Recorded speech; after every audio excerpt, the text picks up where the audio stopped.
Alrighty guys, today I got the fuel kit in the mail. This is basically all of it. The fuel cell is over there. Well, we got fuel pump here. We got a fuel filter, another fuel filter, 2 clamps, and the line. And then all the fittings.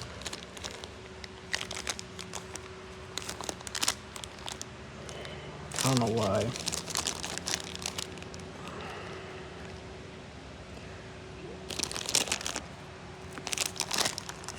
For some reason, this is very hard to do one-handed.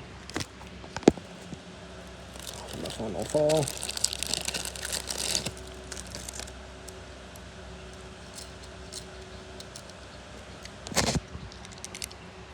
This feels like plastic. Yeah, this stuff feels like plastic and not metal. But we can test that.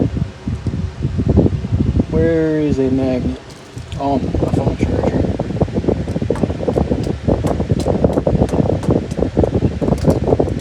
Well, it is not magnetic.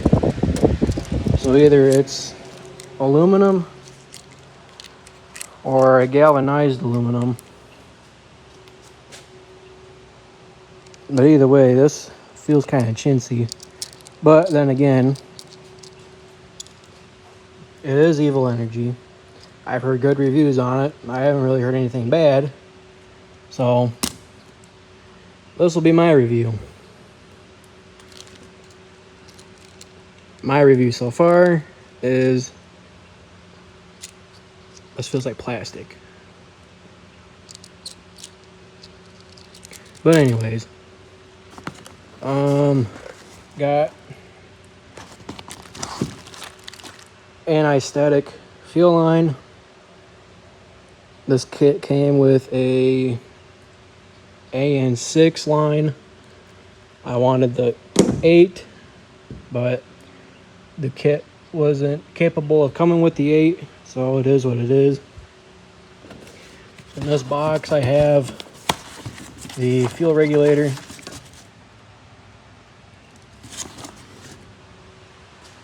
and then the car.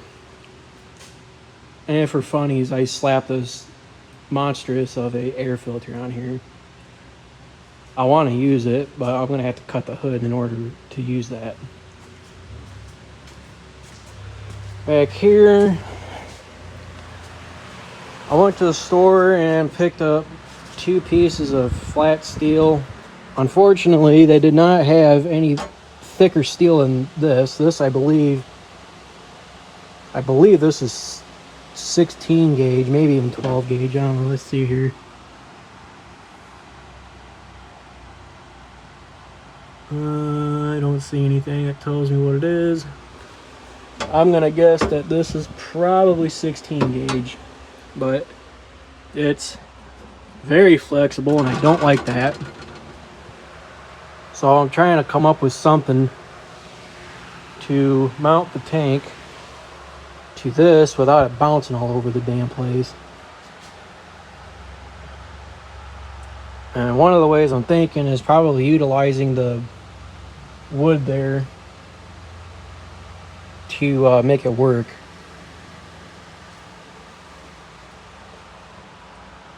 And I just been trying to process how I'm gonna do that. And I still gotta rip all the old fuel fill tube and the fuel line out, so I got access holes there for the new lines. But this is where I'm at the moment until I come up with something else, or come up with something. I will get back with you guys then. Alright, I think I have figured out what I'm gonna do here. So I took the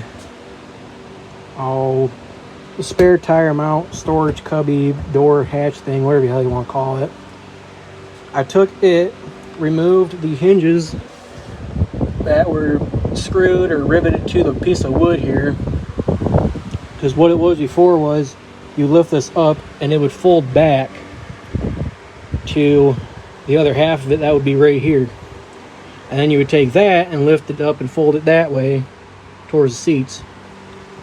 So the other half of it's right here.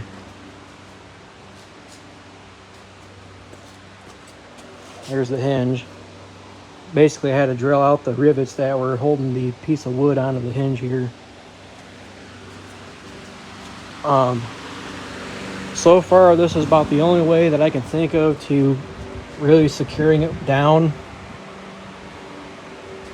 Not without having to go back to the store and get thicker pieces of flat steel. But now it's gonna be impossible for you guys to see this, but on the bottom side of this lip where that is sitting at, it angles downward, so I'm gonna have to fight like hell to get a perfect straight hole to put a bolt through.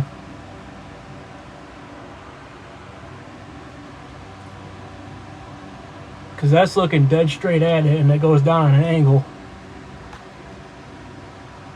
So now if it was open like this cavity here,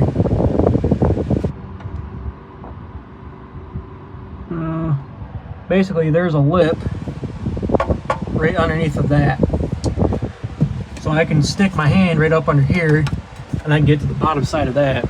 That's what I was hoping that was going to be when I first started looking at that, but unfortunately that's not the case.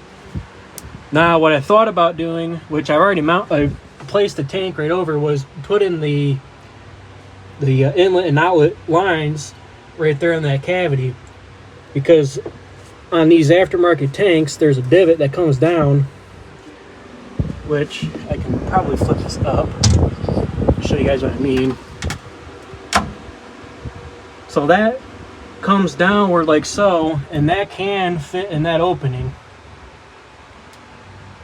Now the only issue that I have with that is by the time I get 90-degree angle fittings on here, it's going to be rubbing that lip up there to the front. So that's my only concern with that, because I really don't have a whole lot more room to come back this way.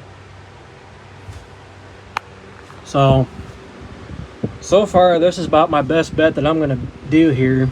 Now this is just sitting on two latches on the underside of this. All you can do is just pull up on it like that, and then they lock back in place. Now what I'm going to do is I'm going to probably drill a hole here and a hole here and put a bolt here and here, so that way this can't come up. And then right here I'm going to drill a hole here and put a bolt here and a bolt here, so then the tank is secured to this piece of wood. And then my biggest fight's probably going to be that, drill a hole through there and right there.